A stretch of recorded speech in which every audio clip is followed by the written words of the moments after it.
नमस्ते। आज हम एक ऐसी यात्रा पर निकल रहे हैं जो बाहर की नहीं बल्कि भीतर की है।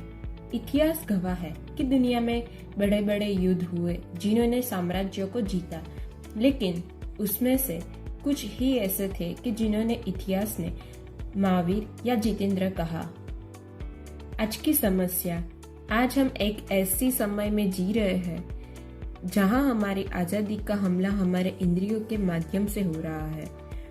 गौर कीजिए, जैसे कि आपके फोन में एक नोटिफिकेशन बजता है, आपका हाथ अपने आप फोन बढ़ जाता है। आप नहीं चाहते, फिर भी वे अपने रील स्क्रॉल करता रहता है। आप जानते हैं कि जंक फूड स्वास्थ्य के लिए बुरा, फिर भी जीभ के स्वाद के आगे आप झुक जाते हैं।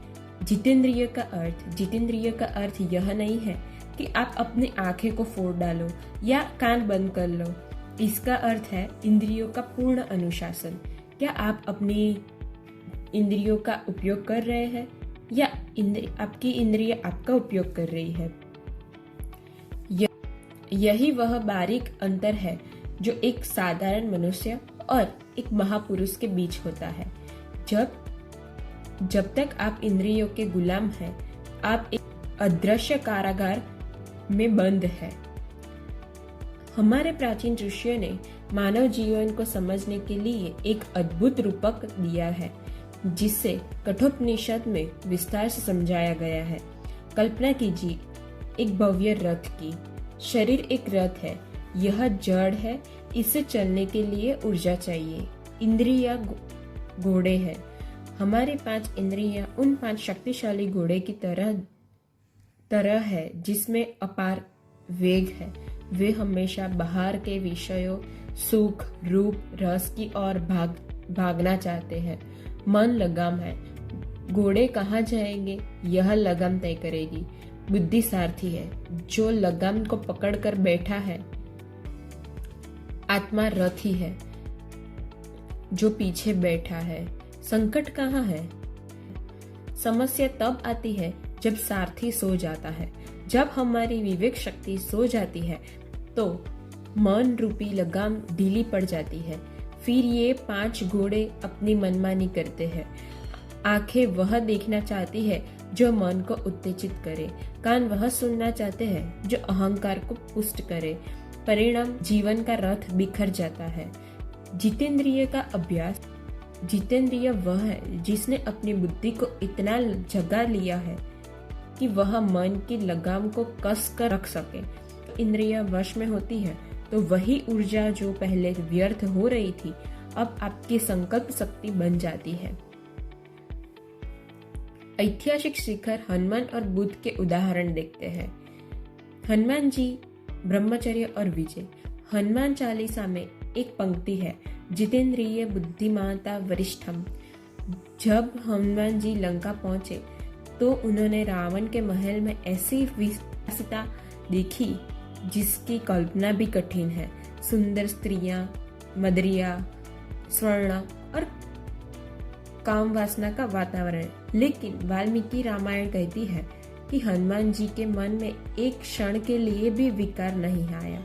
उन्होंने सोचा, मेरी आंखें देख रही है क्योंकि यह मेरा कर्तव्य है, लेकिन मेरा मन विचलित नहीं है क्योंकि मेरा केंद्र राम है।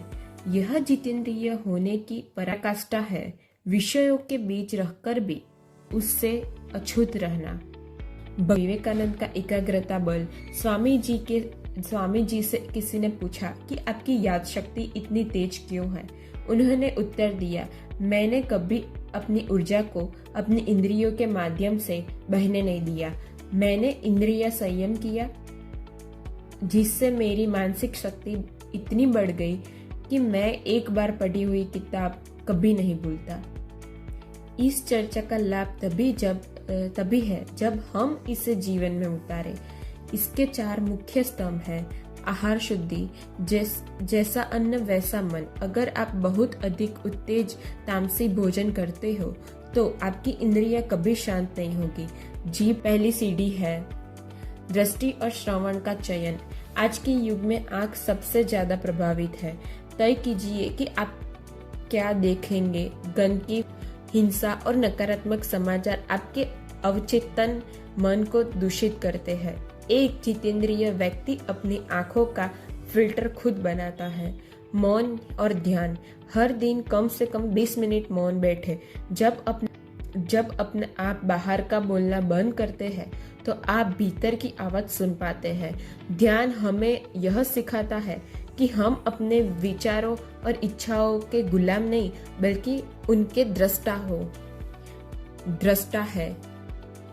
मित्रों, भगवद गीता में भगवान कृष्ण कहते हैं कि जो अपने इंद्रियों को वश में कर लेता है उसकी प्रज्ञा स्थिर हो जाती है। बाहर की दुनिया में आप बहुत कुछ हासिल कर सकते हैं, पैसा, पद, प्रतिष्ठा, लेकिन यदि आप अपने भीतर की उथल पुथल को शांत नहीं कर सकते तो वह सब व्यर्थ है।